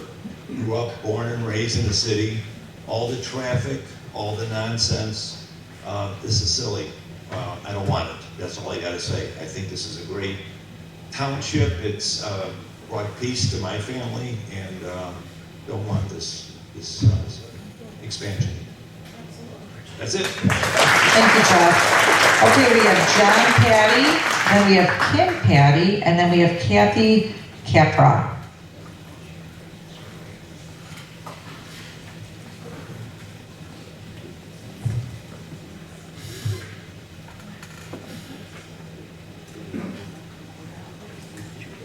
Good evening, everybody. My name is John Patty. I live in Spring Creek Woods, about the 4th house in off of 143rd and Cedar. Just want to go on record officially to say that I'm absolutely against this. I think that it goes against the foundation of what the community was built on. I'm a novice compared to most of this community. I've only been here for about 20 years. I don't think there's anything else that I can say that everybody hasn't. But what I do want to say is that for those commissioners on the Will County Board that feel that this is something that's good for somewhere that they don't live, I would say please revisit the values that are on your website. Accessibility. Explain to me how moving this project forward enhances accessibility when the numbers tell us it's not necessary. Fiscal responsibility. $6.2 million in surveying that's already been done, almost $60 million in project fees to do this work. There's so many other things that need to be addressed in our community for $60 million. Grant those funds to other municipalities within your townships that can use the voice of the people for the projects that need to be addressed. You have forward thinking. How is spending $60 million on something unnecessary forward thinking? I think that's taking a step backwards. They have collaboration / leadership as their, I believe, 5th value. I don't think that anything about this is collaborative. They should consider changing collaboration to interdependency. For those that may not know the difference, collaboration means you choose to work together. Interdependency means you can't move something forward without working together. We need to work together. And I would say, lastly, leadership. If this passes, this is not leadership, it's dictatorship. Thank you.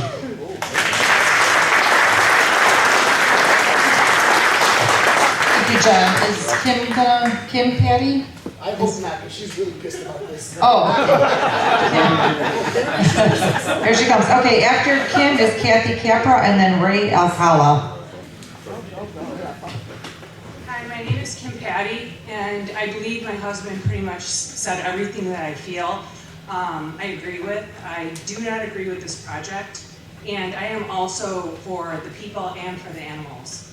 And for people that live in the area, I've recently seen a bald eagle in my tree, and I can honestly tell you, if these projects go through, we are gonna lose more of the animals that are rare and precious. So, thank you for your time, and this cannot go through.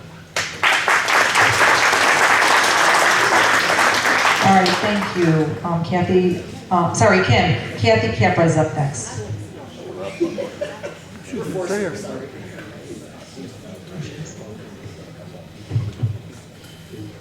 Hi, I'm Kathy Sreppa. I live right by John and Kim. And yeah, we see animals all the time in the woods. I'm Diane's neighbor too.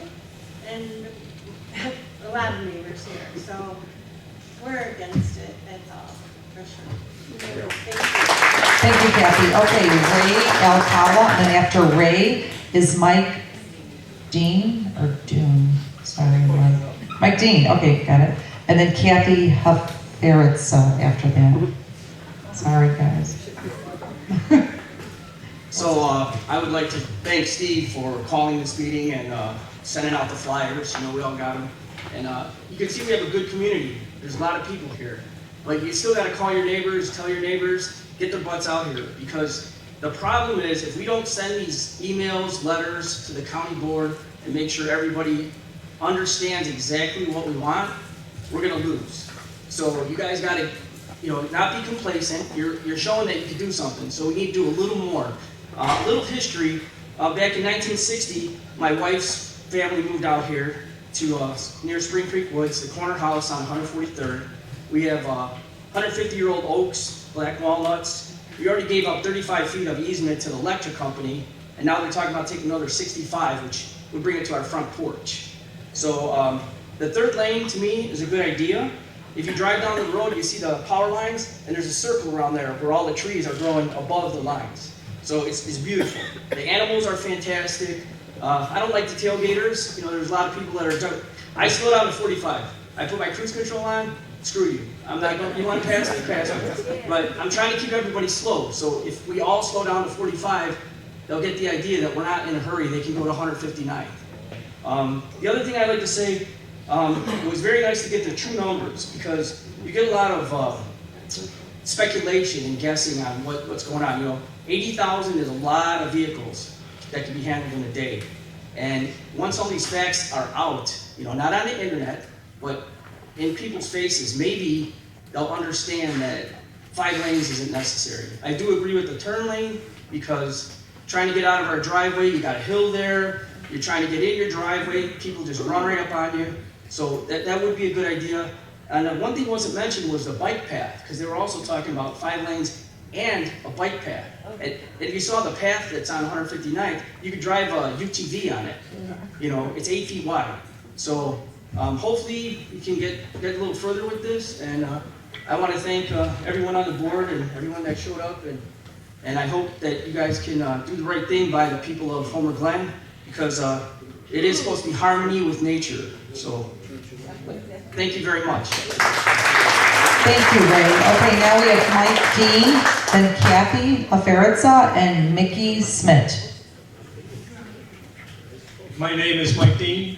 I came out here, I was kind of four lanes at the beginning. I have a daughter on the board and she said, Dad, you gotta go out there. She says, I lived out in Homer Glen for, you know, all of her life. Now she's a county board member in District 1. And she says, you have to go out there and listen to Steve and the commissioner talk. Well, I listened to the professional talk, and I changed my mind. I'm with her on this. She said, do not bring that road to a 5-lane or a 4-lane. She said they might negotiate a 3-lane. That's something the board would have to consider. But she is well aware of what happens in Homer Glen because she lived here. And she just wanted to tell the people that came out here that she's for you. She will vote against this 4-lane or 5-lane. And I wish Carmen the very best, because when he said the water, wouldn't that be something if we can use that money that the government was going to give us for this road for our water and sewers? Wouldn't that really be something? Wouldn't it be something if we all called up Jackson, our congressman, and says, yeah, we know we have some money here, and we can call up Pritzker and tell them, hey, we got $60 million maybe, or $50 million in Homer Glen. We can maybe use that for something special. Let's not forget, we got congressmen and we have, you know, governors that might be working for us or against us, and we can find out now. So, like I said, my daughter's with you, Steve. I appreciate it. And like I said, she called me every day to come out here. So, my daughter's name is Katie Dean, and her last name is Schlotman. Thank you very much. Okay, Kathy. Is Kathy here? Aferitza? Okay. Mickey Smith. Okay. And then Sue Stylen after that, and then Dan Fialco. Howdy, my name is Mikey Smith. I'm first going to say that I'm very much opposed to this project. And the next thing I want to note is I'm a licensed architect by trade. I'm very familiar with the process of development in all stages, working with traffic studies, eminent domain, all sorts of development aspects, and very much I have a lot of experience working with local governments in all aspects of development. That's my day job. By night, I'm a farmer. I think Mr. Balich earlier noted how sometimes people are driving livestock down this road, and turning your trailers full of livestock down there is significantly more challenging when there are curbs and 5 lanes and all of the above. So we'll note that that also plays into the effect here. The next thing I wanted to note is shame on Will County. Like, this project was put on the radar before 159th was widened, and 159th is now widened. And as Mr. Porfilio had said earlier, the numbers don't add up for why we need to make this road wider.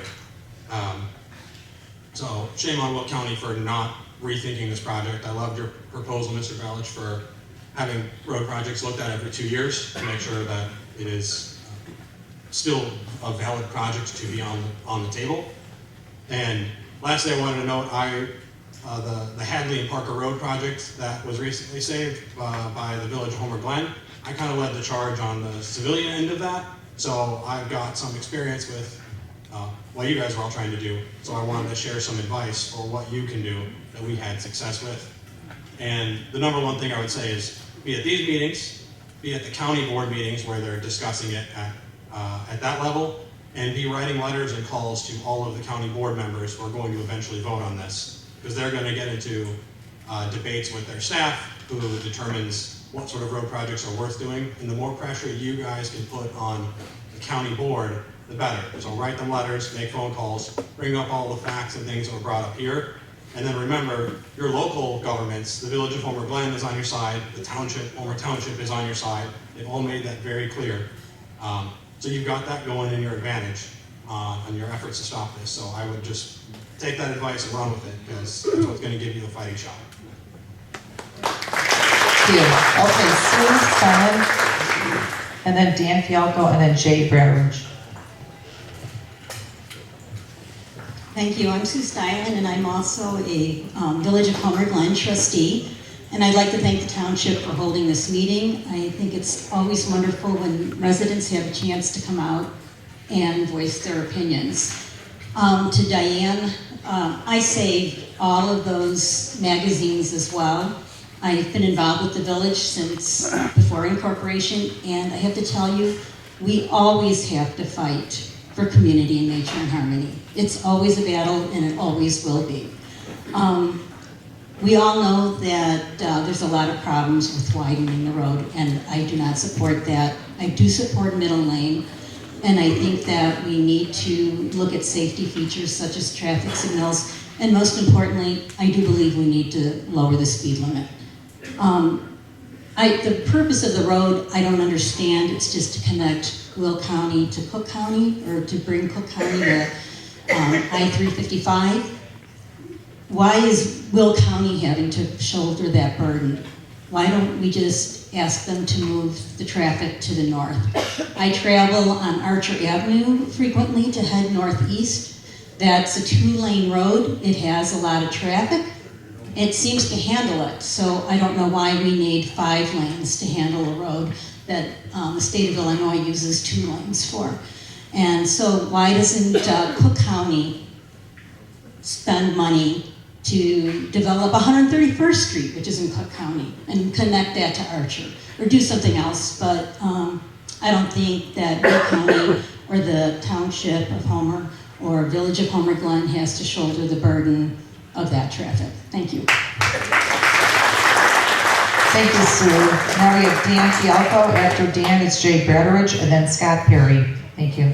All right, thank you everybody for being here tonight. I'm Dan Fialco. I am a committeeman for Precinct 7. I am also a village trustee. We also were the owners of Great American Pizza back in the day. So with the traffic on 143rd Street, we were used to a lot of that.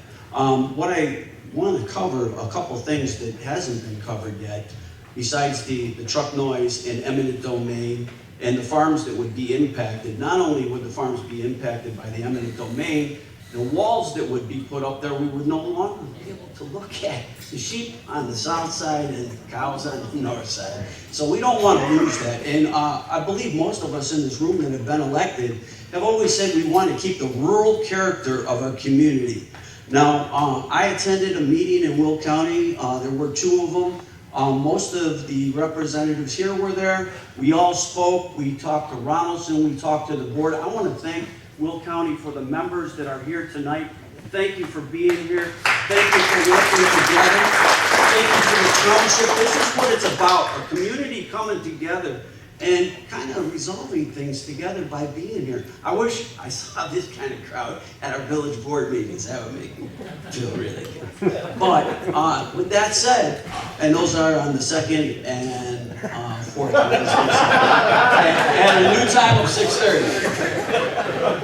But with that said, one thing we had talked about, well, I want to make sure too, Reed School, the director of Reed School was out there at that meeting in Will County. He doesn't even want it.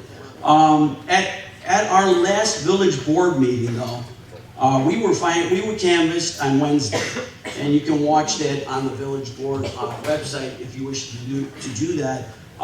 The link is up there right now, also on Comcast Channel 6. Those meetings are broadcast every morning at 9 o'clock.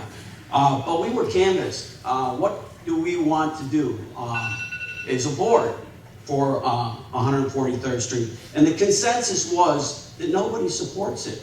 Nobody wants it. Myself as a committeeman, as a trustee, I have not heard one person that supported this at the Will County meetings or anybody that I've talked to. So you've got my support, you've got the support of the township, you've got the support of the village. Nobody wants this. We're on your side. You elected us to represent you, and that is what we are doing to the best of our ability. What I want to do is throw a word of caution out. For the 3 years that I've been on the village board, there's been a couple other things that went to Will County that we asked for. And one of those was, we asked them to stop culling the deer. That was a big thing that took place. And we sent the emails, and we did as much as we could do. 10 seconds, Dan. And the thing is, because not enough people responded to the board members, the culling continued. The other thing was the warehouse on 159th Street. We were against it. It took a supermajority because our board voted against it, so it took a supermajority on the county side to put that through, and it still got put through. So what I'm saying is it's very important to use the emails and to get out there, communicate with your representatives on that county board. Thank you, Jan. Thank you. Good points, Dan. Very good points. We appreciate it. Jay Bradridge, and then it's Scott Perry, Robin Brink, and Connie Brink. Thank you. Hi, good evening. I'm Jay Bradridge. I am a plant commissioner for Homer Glen. I live 7 houses off 143rd Street between Parker and Old Oak. I been there for 37 years. I pull out onto 143rd Street every day. I signed up to speak tonight because I had a real lot to say, but you guys covered a lot of that and took a lot of wind out of my sails. But there are some things I like to re-emphasize. One is what Carmen said. I too raised 5 children in Homer Glen, and they were running all over the neighborhood, running from Chickasaw over to Pebble Creek, crossing 143rd all the time.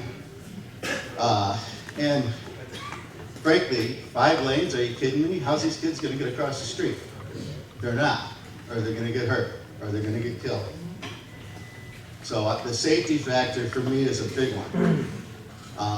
You know, my kids always went over playing Culver Park and come back to Chickasaw. Kids are riding bikes all over the place all the time. It's a very, very important issue in that area. It's all residential. And these guys that have these driveways that back out on 140th Street, what are they gonna do? And their property values, you know, it's terrible. It's a terrible idea. The other issue is, you know, this sound wall and the golf course. All those trees are gonna be gone. My shops are gonna go right out on the street. Those trees aren't gonna block them anymore. I think the other, you look at these farms, 5 lanes, those farms are gonna be gone. The horse farm's gonna be gone. Everything's gonna be gone. Just take a matter of time. So I'm very much against it. I thank everybody for covering all the topics that you guys covered. I think everything was covered very well. And I'm so glad that everyone's out here tonight and everyone's against this project. Thank you. Thank you, Jay. Okay, Scott Perry.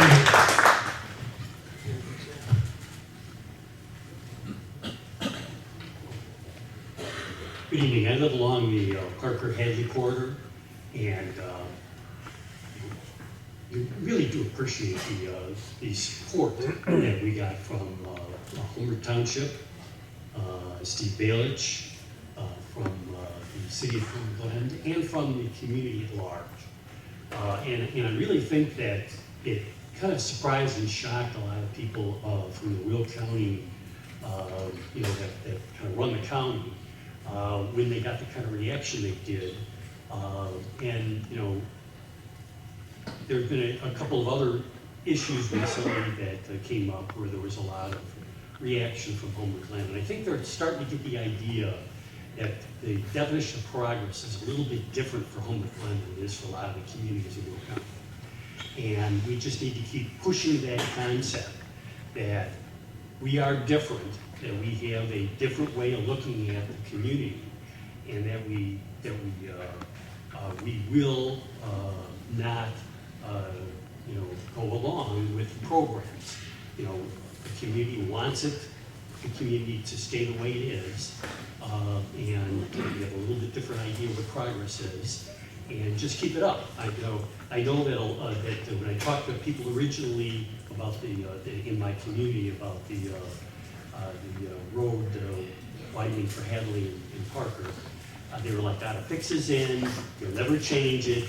It's a done deal. You know, that's just the way government is." Well, we proved them wrong, and we need to keep proving them wrong. And it's folks at this table that help make that happen. We really do have a government that responds to the needs of the community.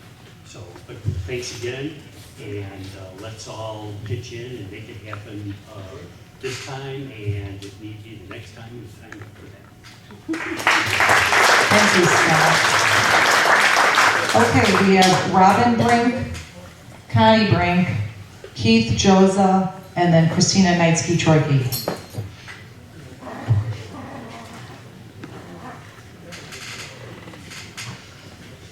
My name is Robin Brink.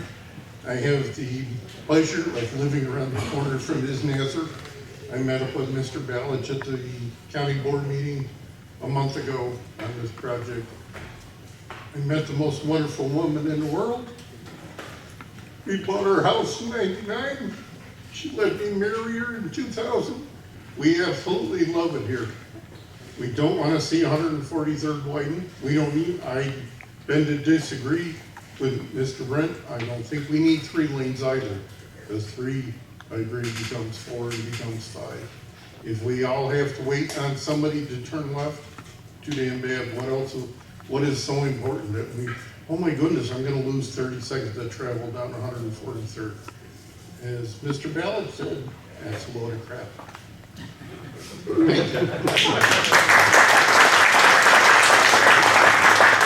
Thank you, Robin. Connie Brink? Yeah, my name is Connie Brink. I agree with my husband and all the people in this room. See no point in this expansion whatsoever. We're in the middle of Keating Road and not even on 143rd. I really feel bad for anybody who is right on 143rd. I like it this way the way it is. I moved here because it's a rural area, beautiful. So, and one thing though I do want to ask, why don't they put this to a vote? All the people in Homer Glen. I know a lot of people who have not come here tonight for some reason or the other who do not want it. So why don't they just put a vote and then you'll see how much the community doesn't really want this expansion. Thank you. Thank you, Connie. Keith Joza, and Christina Knightsky-Chorky, and then Ellen Moritz. Thank you to the Township Controller and Engineer. Both of you made excellent points. And if the Will County Board views nothing else on this long tape, they're going to be able to take away that all of us were in agreement about this.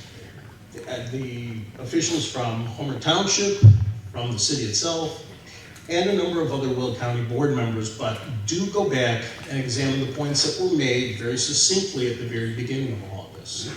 I'll leave you with just 2 phrases. The first one from the Field of Dreams: if you build it, they will come. If you put in a 5-lane highway, guess what? Sooner or later, you're gonna get a lot of trucks. Right now, I live off of 159th Street. I will happily take more trucks coming down 159th Street. It's a big, beautiful highway now. That's fine. Let's not mess up 143rd. The last one is something that was told to me by an old lion of Wall Street, a trader who no longer is with us, but was a great man who meant an awful lot to me. And he made a statement that's very simple, and this probably should be applied to all of our representatives in government. Sometimes the best thing to do is nothing at all.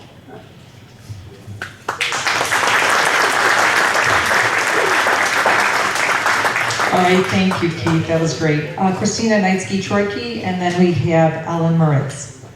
Hi, everyone. It's Mayor Homer Glenn. I'm here just to address the residents on a few things. Yes, I have been contacted by many mayors asking me to support this expansion on 143rd, and I politely declined. I can't fault the county board for supporting this since 2016 or 2009, which one way it is, because the previous mayors, my predecessors, did want this expansion.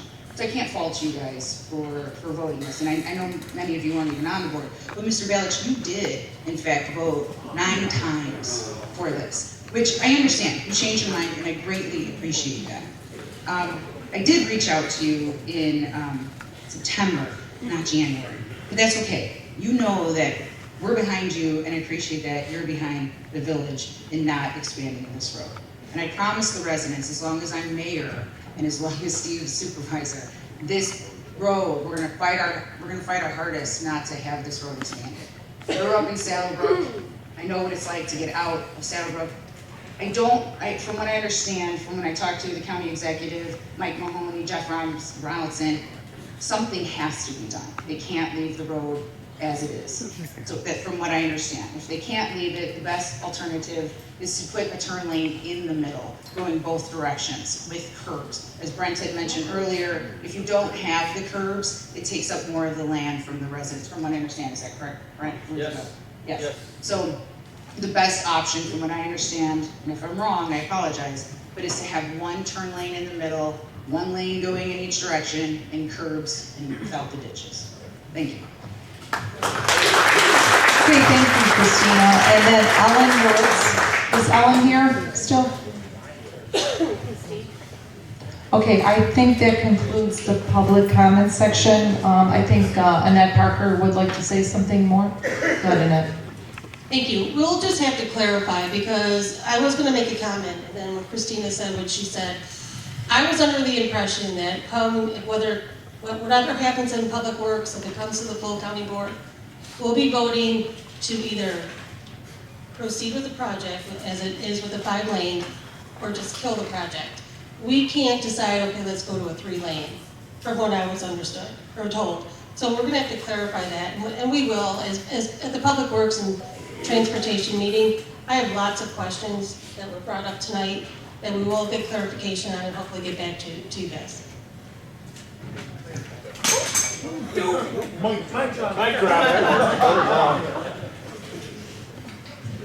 We'll just test that it still works, and it does.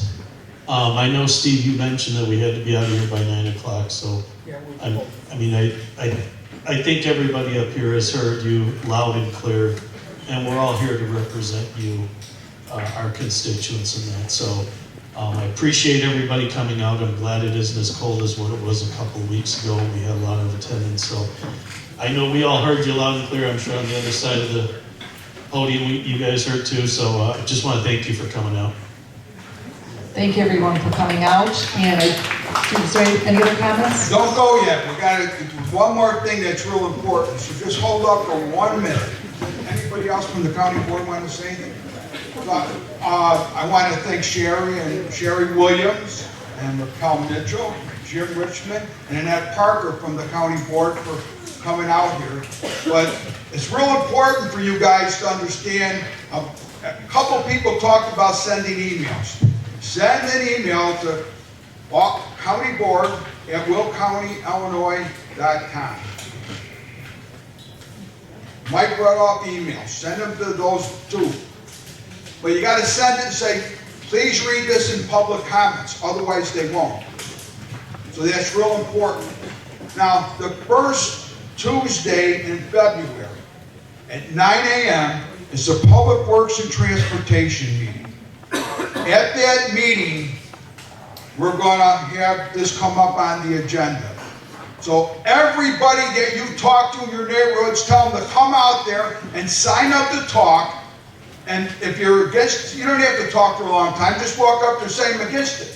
But the more people we get out there in person, the better.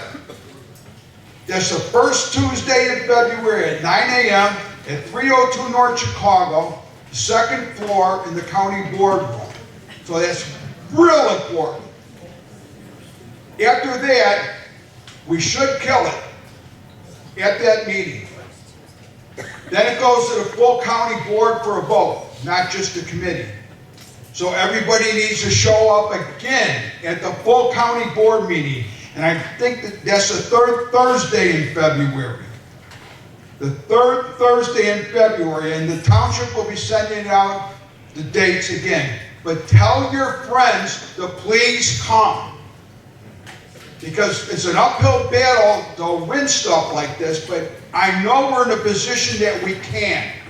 But we need everybody in the room to help. So send them emails and show up at those meetings. And you know that these county board members are with us. So we are off to a pretty darn good start because the rest of, I know right now I think we're in good shape, but let's make sure we keep it in good shape by your help. So thank you everybody and God bless all of you. We needed you to come and you did. Let's adjourn the meeting. Got a motion? Okay, meeting all in favor? Okay, anybody opposed? Okay, meeting adjourned. Thank you all.